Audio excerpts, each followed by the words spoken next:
Hey, so I had to think really hard about what I want to talk about next, and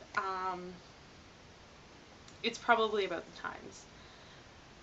I am appalled, just absolutely appalled by the quality of work that is being submitted, and I mean, it means nothing to you that I don't like it, because who am I? The thing is my problem is a lot of you list me and my friends as inspiration. If I inspired you to write, and to write truthfully about who you are and what you believe, and to have your opinion known, you would take the time to do so properly. You would put a conclusion, you would use proper grammar, you would complete the story. It would be moving and descriptive. What I read in the Times is sad. You are all so much more capable than you are putting out there. You're being lazy. Everyone is so lazy these days. Nobody wants to read the Times. Nobody wants to write for the Times. And what you do write for the Times is lazy drivel. And I understand you're busy. School is hard. You have a lot of responsibilities. I get it. I was in the same place. And it just makes me sad that in general people don't read anymore. People, the books that are put out are complete crap.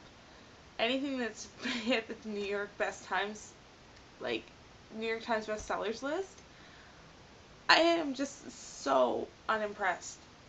Whoever edits these books can't friggin' read. Basic grammar's missing. I mean, okay, right now I'm wearing a Catcher in the Rye t-shirt, and a lot of people don't like that book, but at least it was well written. I can't say that much for half the new publishes I've read. The endings especially, they're so weak. You need a good conclusion. You have to drive it home with the conclusion. If you are going to crap out there, people aren't going to remember what you said, because all they're going to remember is how much they hated that conclusion and how weak it was. And I'm sure your teachers tell you this all the time. All the time. And no one's doing it. I just read this article, and it could have been really, really well done. It's, actually, you know what? I'm not going to name anybody, because I don't want to hurt people's feelings directly. I understand that people are going to be upset that I think that the Times is crap, but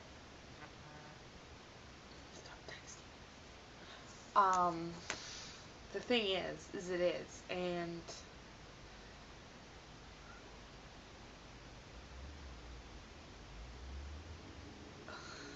sorry, it's my boyfriend, he's being food.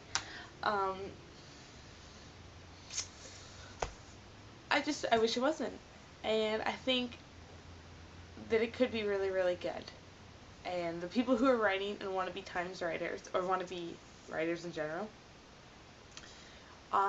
what you should probably do, and this is just a suggestion, I don't care if you do it or not, I will just continue to think your writing is crap if you don't improve.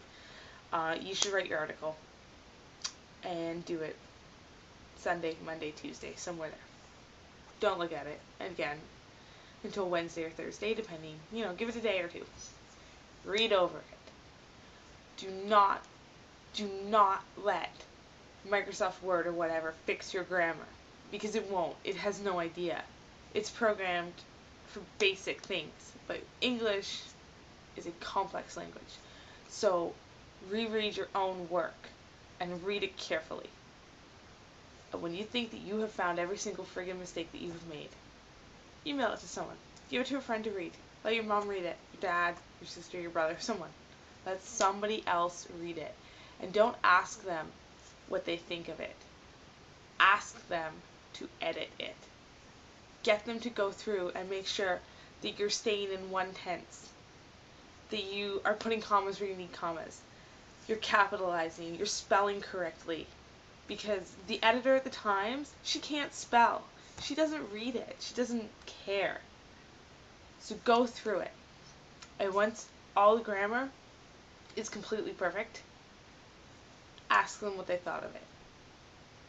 Ask them if there is a way that you can make your story more vivid, if you can include more facts, if there's anything you can do that in their opinion would improve it. And then think about it. They could be wrong. You could submit it the way it is, or you could go with something. Especially if they say something where you're like, yeah, I was thinking that maybe if I reworded this to say this. And then submit it on Friday or Saturday. Whatever.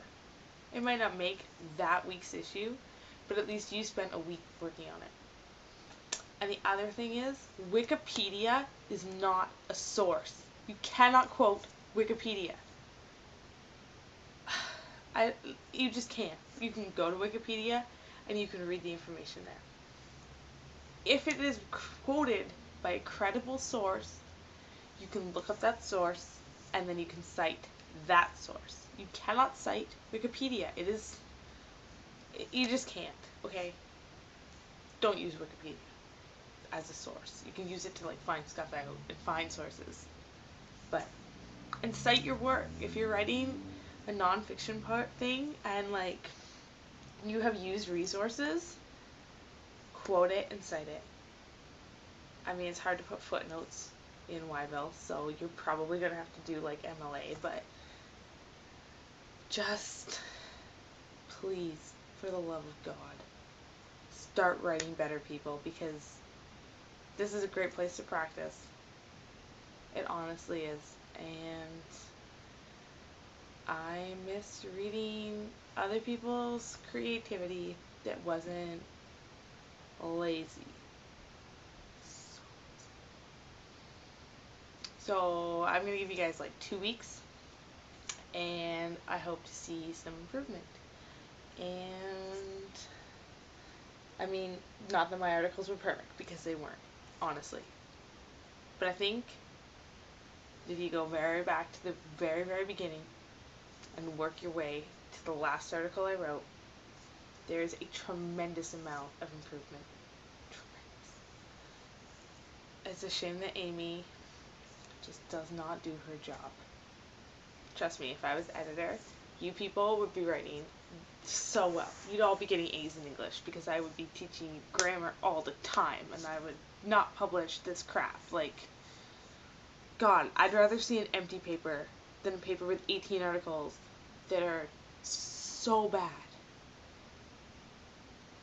And to those who are writing good articles, please note that I do comment on your articles and keep writing. And just, this is starting to become like a rant about how much I hate the Times, but